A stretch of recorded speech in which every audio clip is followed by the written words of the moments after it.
রাখার জায়গা নাই, বুলেট রাখার জায়গা নাই, বুলেট রাখার জায়গা নেই। নরমাল পিস্তলে বুলেট রাখার জায়গা থাকে, যেখানে করে আমরা এই পাঞ্চ করি তারপর ফায়ার করি না, এখানে এইটা নাই, এই জন্য দেয় যে দাও।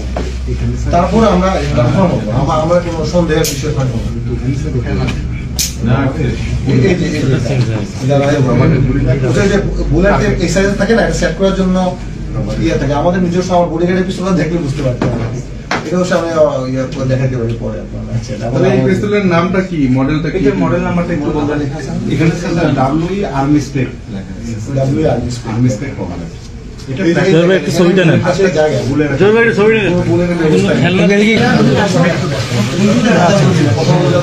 পিস্তল কেনার জন্য ফায়ারিং পিন থাকে, মানে এক্সপার্ট ওপিনিয়ন লাগে। হ্যাঁ, ব্যালিস্টিক যে ওপিনিয়ন, এটা আপনাদের জানার কথা, যেহেতু আপনার সাংবাদিকতার সাথে আছে। তো এই বিষয়টা আমরা ভেরিফাই করি।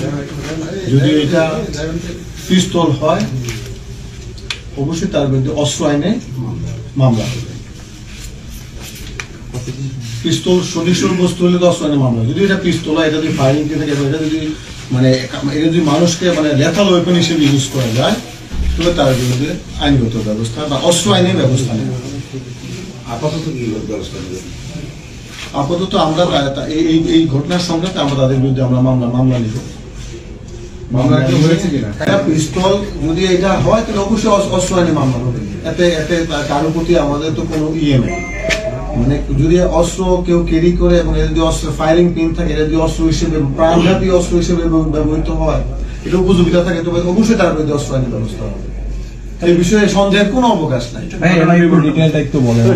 হচ্ছে যে আপনারা তো মনে জানেন যে ওই একটা ইয়ে পার্সোনাল একটা অ্যাফেয়ার, মানে ওই যে মামু এবং ভাগনাকে হেল্প করতে গেছে, মেয়ে সংক্রান্ত একটা বিষয় আমি একটু জেনেছি আর যে ওই সিয়ামিন হচ্ছে তার ভাগনা আর কি, আর তুষার হচ্ছে তার মামা। ওই সে জানালো কয়েকদিন আগে ওই তার ইয়ে যে আছে কি বলে সিয়ামিন, তার এক গার্লফ্রেন্ড সহ সম্ভবত কেরামতের মসজিদের কাছে ছিল।